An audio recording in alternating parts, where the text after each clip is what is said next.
Good morning, good afternoon, good evening, good night, good day to you. That's depending where you are in the world. I'm in London doing the nighttime devotion from the devotional Christ Triumphant.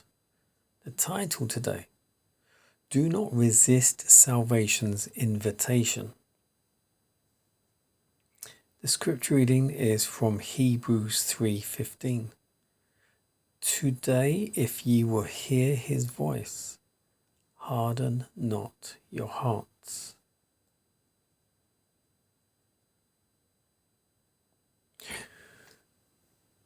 Who will describe to you the lamentations that will arise when, at the boundary line that parts time and eternity, the righteous judge will lift up his voice and declare, "It is too late"?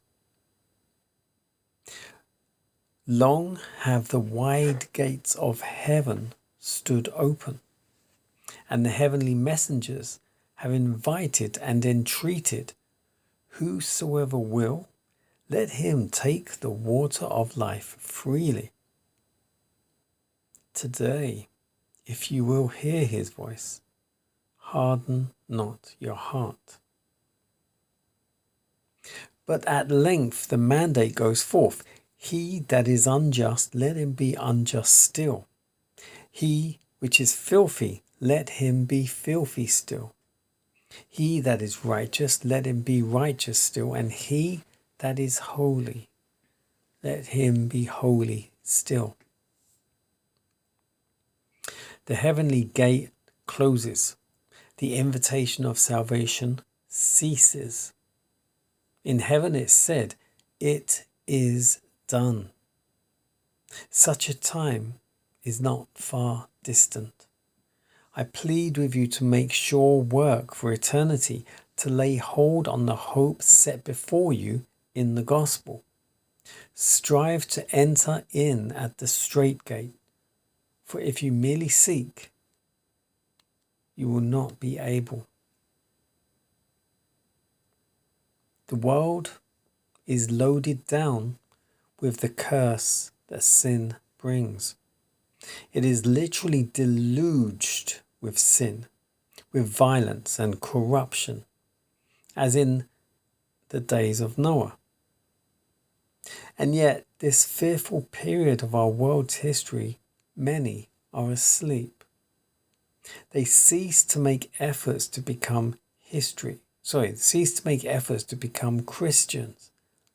Self-gratification and carnal security still imperil the eternal welfare.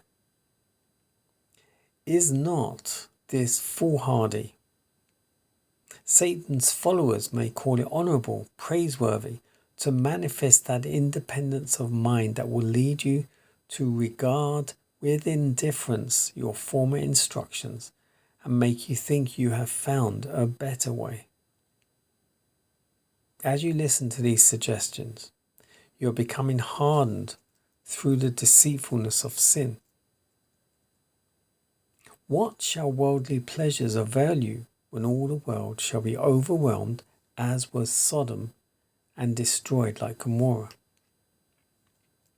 These cities are set forth as examples to other sinners, that they may know that their day is coming.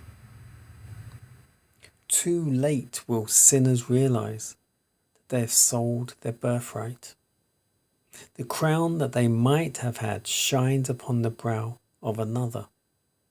The inheritance that they might have had is lost. Beware how you trifle with temptation. Beware how you boast of your strength.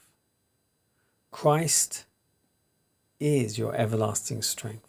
Confide in God, lay hold of his strength, and he will bring you off conqueror, and you will wear the crown of victory.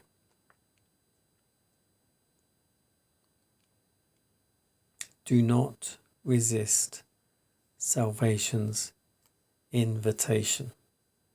And again, the scripture reading, today, if you will hear his voice, harden not your heart. Have you ever thought about that scripture reading? Today, if you will hear his voice, harden not your heart. That basically means when you hear the voice of God,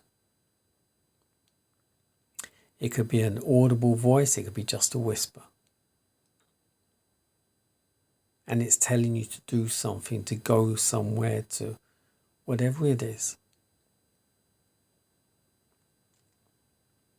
When you don't do it, it is basically resisting. And when you resist, it's like anything. It's like when you tell a lie. It becomes easier and easier to resist. And then that voice which you hear becomes softer and softer and softer until you hear it no more. And that essentially is what it means by hardening your heart.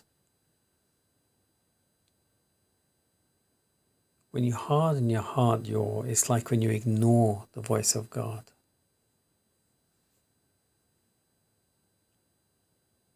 As a sinner, your heart is hard. But the more you listen to God and the more you do God's will, your heart softens. And it becomes fleshy and sensitive.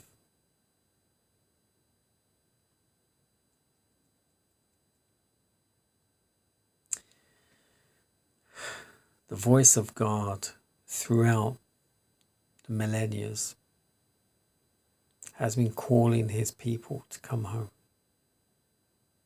Now obviously you can't go home to heaven, but you can live your life in dedication and commitment to him, as did Enoch, as did Elijah, who were taken home. Others went to the grave, but they still listened to God, like Noah, Abraham, Moses.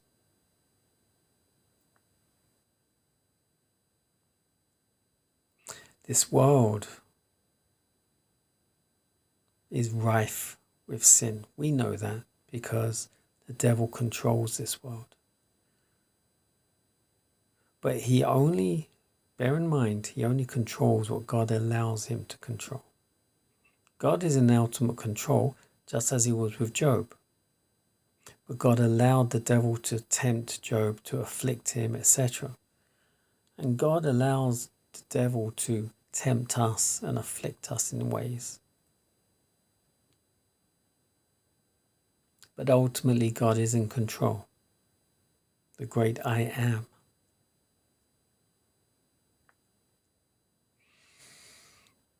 Too many of us, especially when you're younger, are caught up with the pleasures of the world. Drinking, partying, drugs, smoking.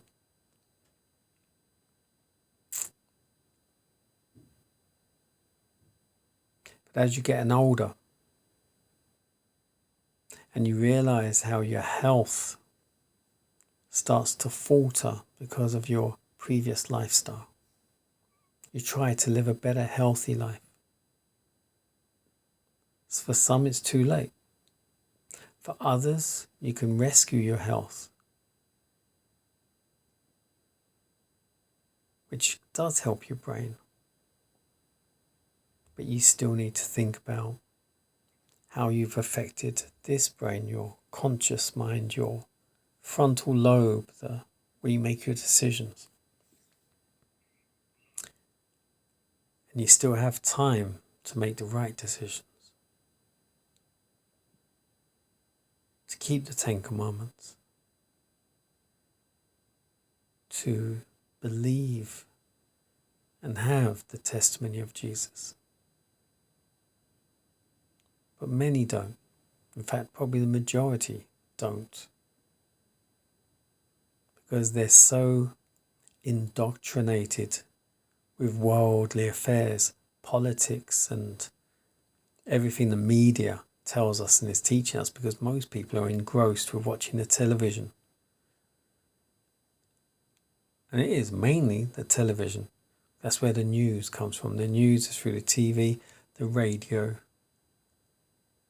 and the newspapers.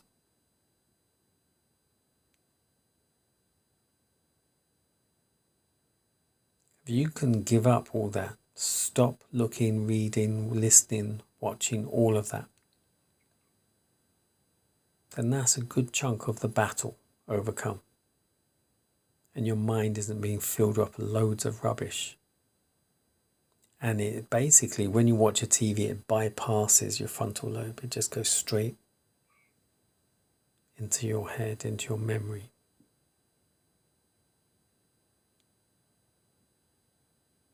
If you control what you're watching, control what you're doing, control what you're seeing, reading, listening to,